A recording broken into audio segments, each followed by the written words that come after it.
Hey,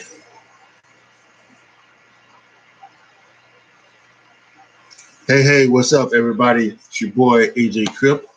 We're gonna get started in just a second as I'm gonna do some social media promotions here. We're gonna get to. We're gonna talk about what went down tonight's Wrestlemania Backlash. Backlash.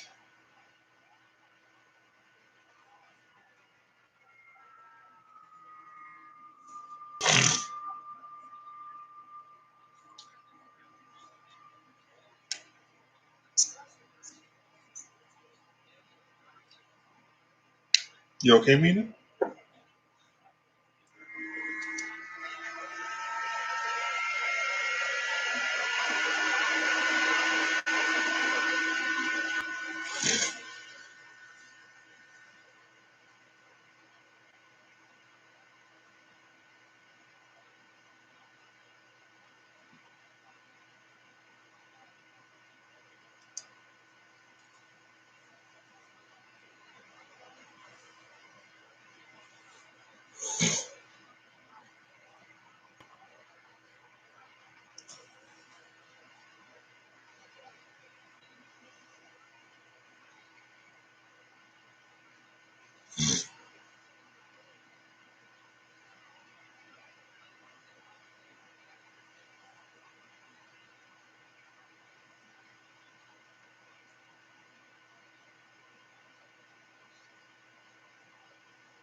Yeah, now the WWE has started doing a little post-game show too. I guess because they moved to Peacock. I guess that's something that they wanted to do. It's the the same people who do like the watch-along stuff and who be on the bump and everything. So they have them doing their little post-game show, and so I don't know. MVP and Bobby Lashley on it and everything like that. So uh, everybody has a post-game show. Everybody's had a post-game show. Yeah, everybody had a post-game show. And ours will get started in just a minute. I'm trying to, like I said earlier, do some social media promotion. It's taking a little bit of a time to do so. To come on and promote these things. Yeah, I wish there was a thing where I could just put it into and put it into like a thing, and it would send it to all the places I wanted to send it to. It would send it to Twitter. It would send it to the Facebook, the Facebook groups. It would send it to the Reddit groups. You know, I wish it was still something like that. I don't know if there is someone out there like that. I so I have to do all of these things, and sometimes it takes a little bit a bit of a go to try and do it. So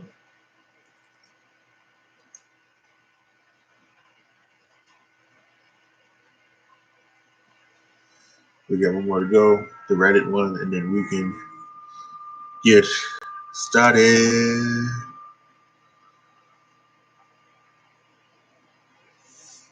I think all in all, a good night of wrestling from the WWE. We'll talk about the one thing and in the show that, you know, somebody said on Twitter, Jim Cornette's gonna have a stroke after watching this, and that's I wrote back to him. I said Jim Cornette's gonna fast forward once he find out the zombies. Zombies are gonna be the lab lumberjacks. So yeah, that's not happening. So, but hell, let's go ahead and let's get started. I ain't done. Sorry about that. So WrestleMania Backlash. Not sure why they changed the name, but they did. So now we had a 6 matches on the card. They announced, as they usually do, they announced a same day pre-show match, and this one was the Sheamus Open US Open Challenge. Although the title was not on the line, he faced Ricochet, and Ricochet answered it. Ricochet English has been doing some good stuff with his own main event with Ali, apparently. So Ricochet and Sheamus, and they had a big go of it. Ended with a knee that caught Ricochet flush, 1, 2, 3, victory for Sheamus. Really good after the match. Ricochet, beat up Sheamus, took his hat and his coat, and was mocking him. Apologize. And he was dancing like was like Michael Jackson in Sheamus's coat and thing. So who knows? Who knows if that's going to be the next thing? Sheamus just to feud with Ricochet, which could be awesome, or if this was just a one time thing. Give Ricochet a little love. Ricochet was wrestling in his. In almost in his like street clothes, apparently. Really, it looked like he didn't eat wrestle in his jeans. He didn't really wrestle in his normal outfit. So that was something strange. It was 3 stars. It was nice, really good. We had then we had to go to the main show. We had the Raw Women's Title match. Opening up, Asuka, Charlotte Flair, and Rhea Ripley. These three, I think, did some good things. Asuka was working the arm of Charlotte Flair one time, trying to get her, work her in the arm bar. Most of the 3-way matches, they do the thing where it seems like they make sure to take turns that each guy gets like one on one. Each guy gets one time with another guy, so that it's equal.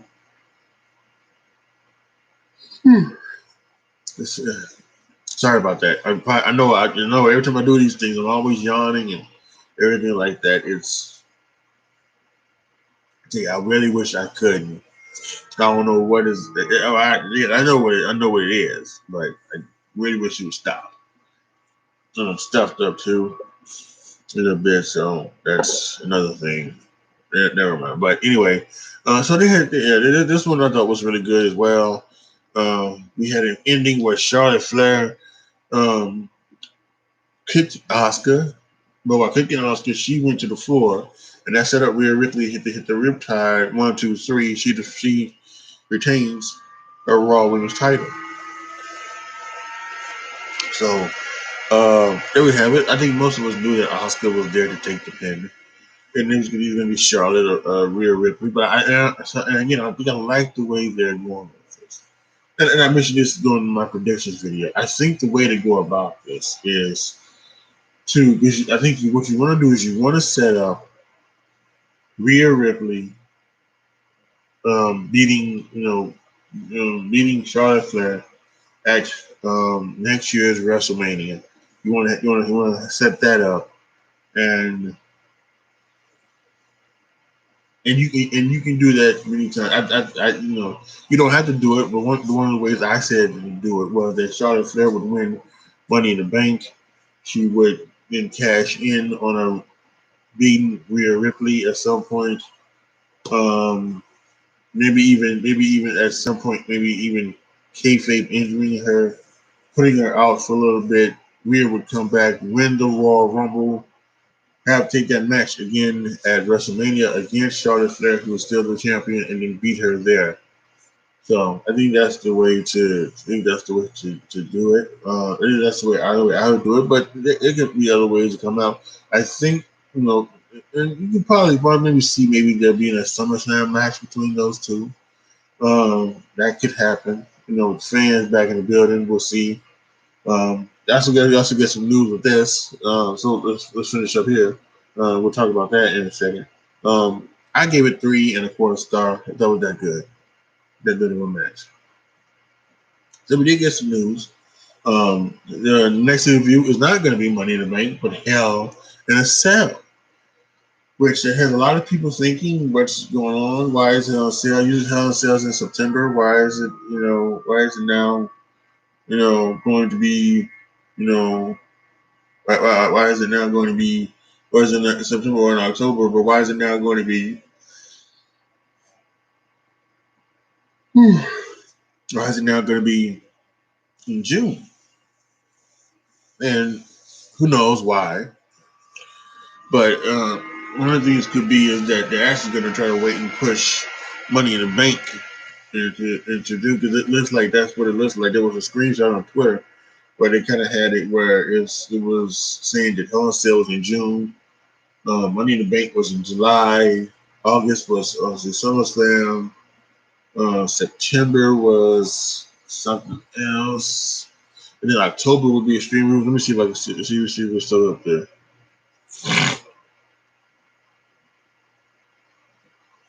It was something like that. Um,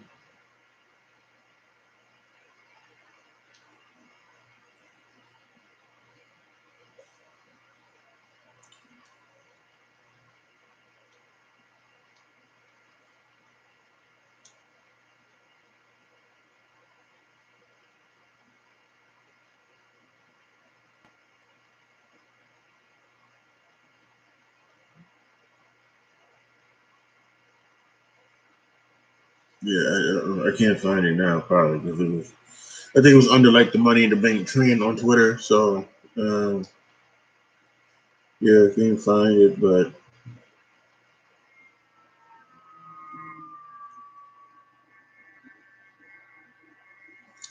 yeah, it was something like that. And so, and there was a thing because July 19th, with the reported date of the Money in the Bank contract, that's going to be the day that the day try to 18th or whatever, that they try to have fans in the building. They're gonna have fans for that, then have fans for SummerSlam, and then maybe even start to get back touring. So yeah, it's and then you think about what are you gonna do for the Hell in a Cell matches, and we think we could have one match that we know, so we'll figure that out in a second. Um, yeah, we'll talk about that in a second, by the way. But yeah, that was just a little bit about what it could be. Um, yeah, so it's one good thing.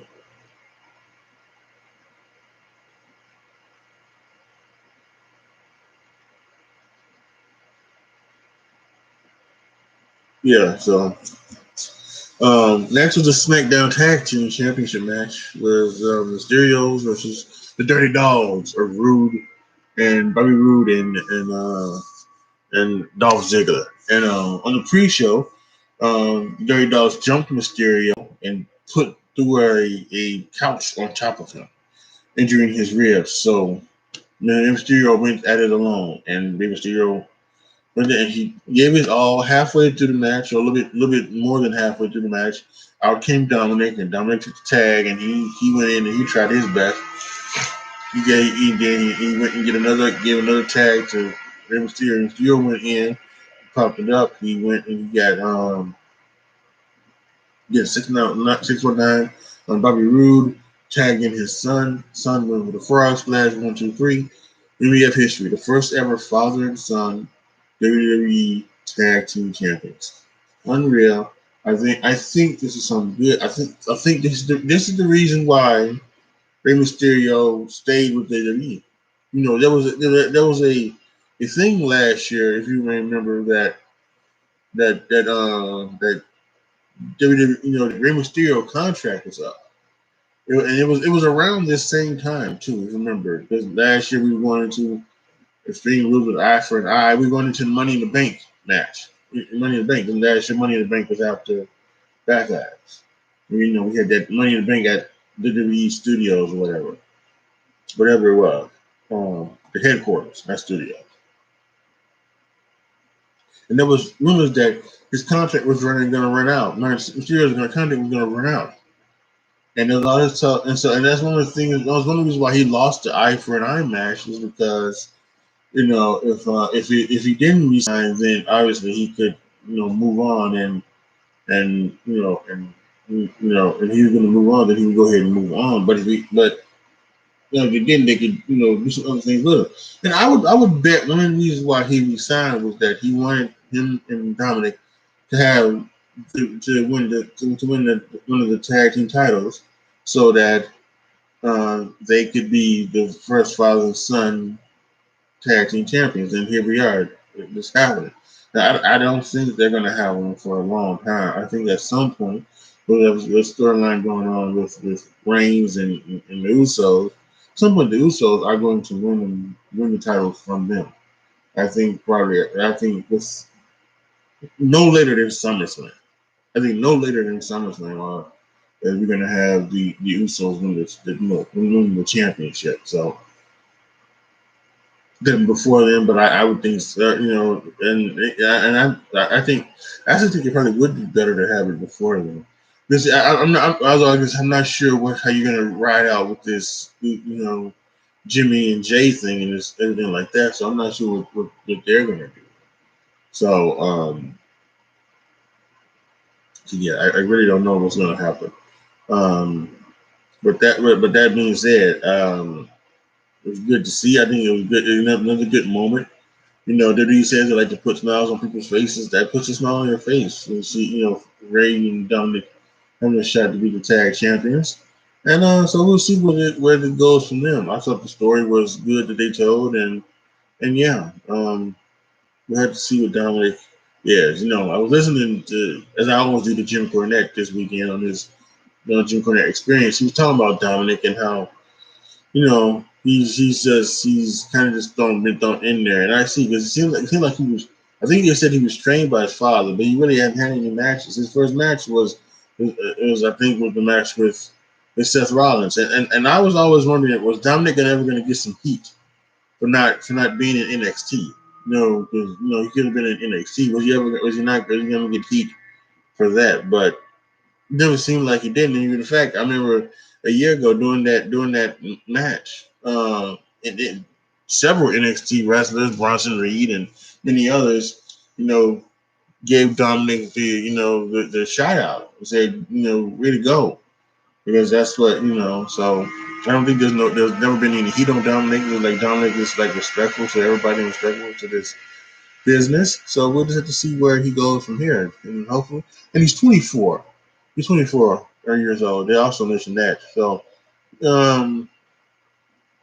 he's got some time. Jim said he doesn't look like to be a natural, and I can see that a little bit. It doesn't look like he doesn't look like he is a natural. This isn't someone who just takes to business as maybe someone else does, but as someone else would, as many people do, it just naturally comes out of them. Like they've always said, Charlotte Flair was a natural, Randy Orton was a natural, The Rock was a natural for this business. And maybe Dominic Mysterio isn't, but he's doing it, and maybe Dominic Mysterio won't get to the heights of Rey Mysterio being a world champion of this company or any company, maybe. But I think he should have a good long career in WWE, and I think as long as he's in Mysterio, that probably will be the case. And I'm sure Ray's going to retire very soon. I think Dominic's probably even wanted to retire him. I would assume that as well. So maybe you can take off his mask, and so yeah, it's going to be all good. Next, here we go. Next was the lumberjack match. between Damian Priest and The Miz. And the Lumberjacks are zombies. And apparently this WrestleMania Backlash is sponsored by Dawn of the Dead, which is Batista's new Netflix movie. And or Day of the Dead or whatever whatever it is. And so the Lumberjacks, and so Damian Priest made a comment on Monday. So he a flippant comment, something that I just never thought of. He said they could be aliens, they could be zombies, they could be whoever they are. I just want a lumberjack match. And they turned out to be zombies. And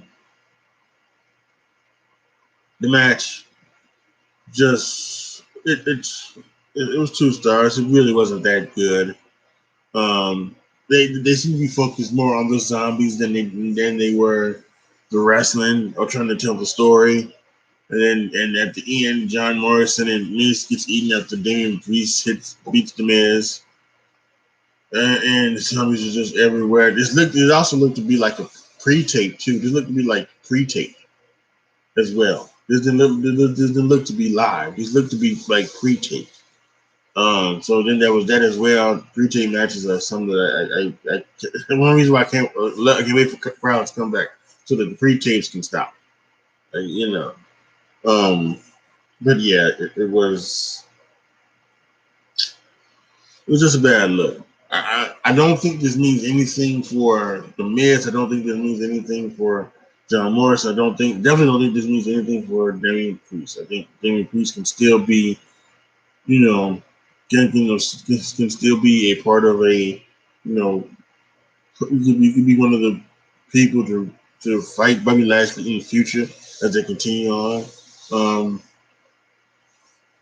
I'm not sure what's next for Damian Priest. I don't know if it's continuing on with the Miz. I don't think so. I would think at some point the Miz and John Morrison have to break up again, and then they can go at it. So I think that's something that they need to do. But yeah, it wasn't good. And for the company that said that AEW set wrestling back 30 years with blood and guts to do this, this doesn't set the business back 30 years. I don't think Blood and Guts set the wrestling business back 30 years. But this isn't a good look for you know for the wrestling business. I would rather have the Lumberjacks come out and be in lumberjack wear. The plaid and the overalls and the axes and things like that. I'd rather them be in lumberjack wear than these zombies. So we had to deal with that for a bit. And then we had the SmackDown Women's title match between Bianca Belair and Bayley, and we knew this was going to be good, and it was.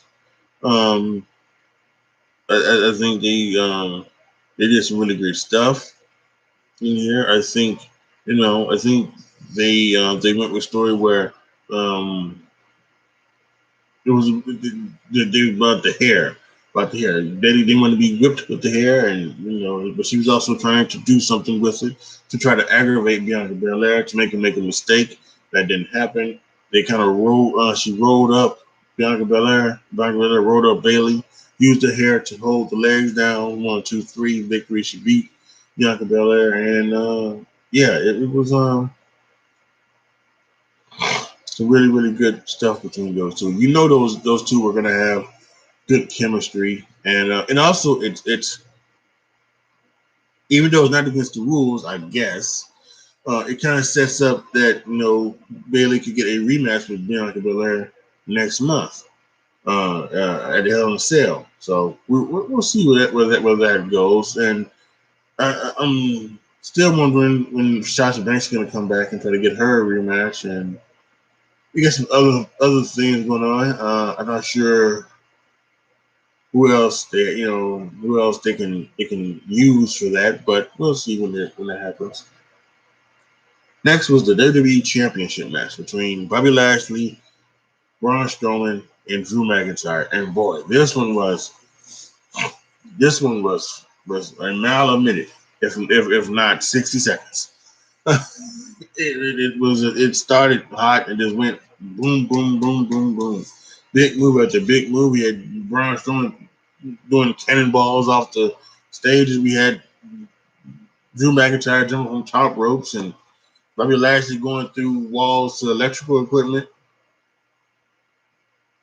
Crazy stuff. You know, Braun Strowman power bombing Drew McIntyre through a table, even with all the stuff still on it. Then we had a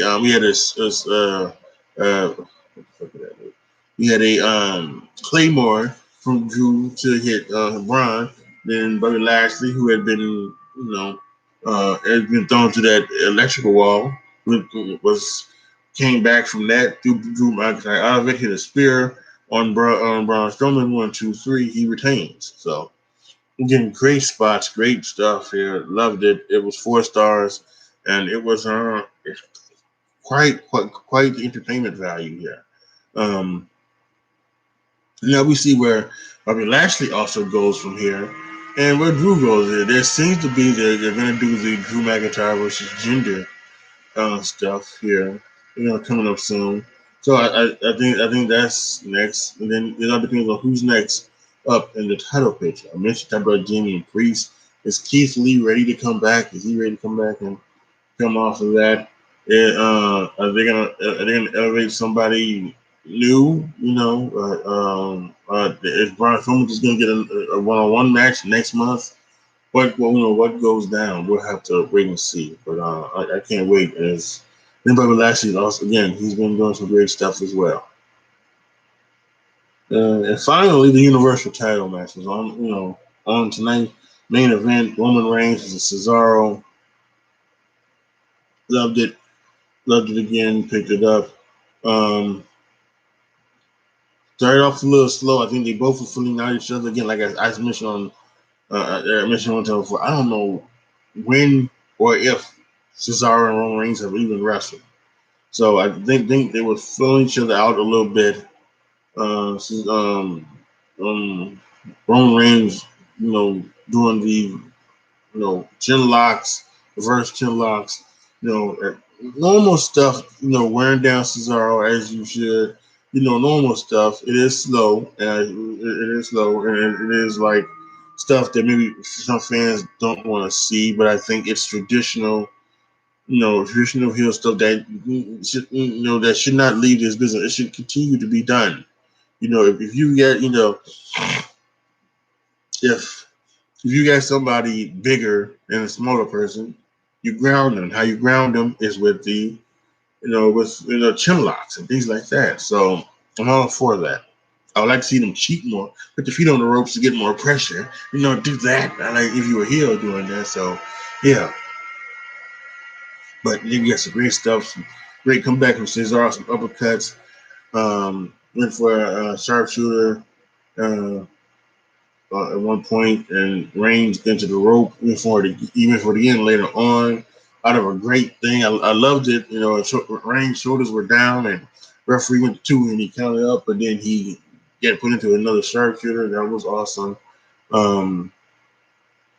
She hit a Fujiwara armbar from Roman Reigns at one point because he was working on the arm of Cesaro, so that Cesaro couldn't swing him. It wouldn't put him in the sharpshooter, couldn't use the uppercut. Everything was about the arm of Cesaro. So I love that. I love that he worked the arm. It was great. And it just came down to, once again, Roman Reigns just beat the living crap out of Cesaro, locked in his guillotine, and he passed out, and Cesaro passed out, and there's nothing wrong with passing out. He passed out, and Roman Reigns retains the title. It's 4.25 stars. This is the best thing Roman Reigns has done. Ever since Roman Reigns has turned heel, I might go back and check just to be sure, but I'm almost sure that every match Roman Reigns has been in has been 4 stars or better since he came back and won the championship at SummerSlam. Or what was it? Well, not Summer. It wasn't SummerSlam. He came back at SummerSlam. it was the match at Payback that they had a week later. It's crazy, but yeah, the match a week later at Payback, and I don't think that was a 4-star match, but the matches after that have been 4-star matches or more. Like I said, including the two, I said two 5-star matches with Jay, so excuse me, and then of course he's had some matches with obviously some of the other guys. I guess you can't say the Daniel Bryan match at Elimination Chamber was a 4-star match because it happened so quickly. But you guys know what I'm talking about. He's done great work ever since he won the championship. So not a not a dud in the book. So and I keep saying this. He's holding that title for the longest time. I know people are going to be upset. People say, well, or they're going to say you're over pushing Roman and you're not giving you a chance and things like that. And Cesaro's ready or Big E's ready or so and so's ready or whatever is ready. But the story they're telling is a bigger story. You want long term storytelling with WWE. You claim that they don't do long term storytelling. Well, this is a long term story that ends with Roman Reigns versus The Rock. I believe at WrestleMania 39 in Los Angeles, and it ends with Roman Reigns beating The Rock, becoming the true head of the table. And at some point, The Rock, he's going to ask all of his family members to acknowledge him. The Rock will not acknowledge him. And to get him to acknowledge him, he's going to overstep his bounds. He's going to take on too many things. He's going to lose that championship. And he's going to say that it's Rock's fault on The Rock. He's going to hurt The Rock. At some point, he's going to injure The Rock or attack The Rock. And The Rock is going to come back and come after him. That's how you're going to get your match at WrestleMania 39. It's not going to be for the title. It's just going to be for, the head of the table. And it's probably going to say, it might even say where, The Rock can never wrestle again for WWE or anything like that. And they might do that again. And they might put screw match, loser leaves WWE forever. Something like that. Whatever. They might do something like that. But it's going to be, I think it's going to be incredible. And the story they tell is great. As much as I want them to merge most of the championships, the women's, the tag, and the men's heavyweight championships, I will say that it is good that they do have two right now because you can have your title changes with the WWE Championship because that title should not change hands until no earlier than SummerSlam of 2022. No earlier than that. So almost a year. You should hold it for almost 2 years straight. Okay, hold on.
Yeah, I apologize, y'all. I told y'all I was getting stuffed up and everything. So, I apologize for that. Now I got a fucking thing.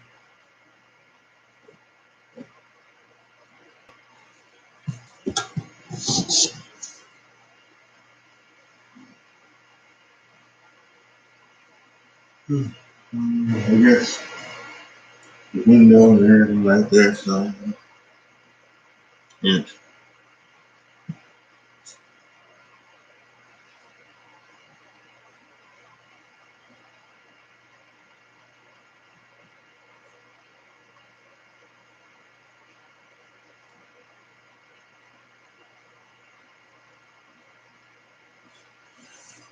So in case I didn't say it, I give it 4.25 stars. But this not really, really good. So then after he had an injury angle afterwards, Seth Rollins came out, kind of stared down Roman Reigns for a bit, but then he went to Cesaro. Like I said, Roman Reigns had been working over the arm of Cesaro. He takes Cesaro, he works it on, puts it in a chair, kind of Pillmanizes it. He throws it up against the ring posts and everything like that, and he beats on him, and then he gives him the stomp to the outside. So I say injury angle. I shouldn't say that because it may not be necessarily a true injury angle. It should just be something maybe for Seth Rollins to work on the arm because with Hell in a Cell coming up, this could lead to a Hell in a Cell match between Seth Rollins and Cesaro. And that would be, I think that would be good. I think we've got three options. We've got three options for Hell in a Cell, right? We've got Roman versus Jimmy, just like it was like Roman versus Jimmy in Hell in a Cell. We've got Jimmy versus Jay inside Hell in a Cell, and then we've got Seth Rollins versus Cesaro inside the Hell in a Cell. So it'll be really, really good. I think in the future.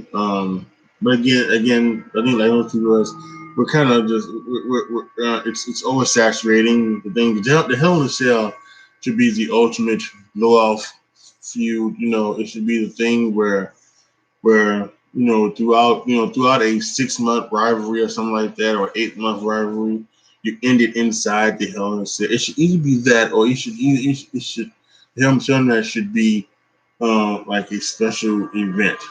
You know, just like the Armageddon. You know, the 6 person Armageddon match in 2000.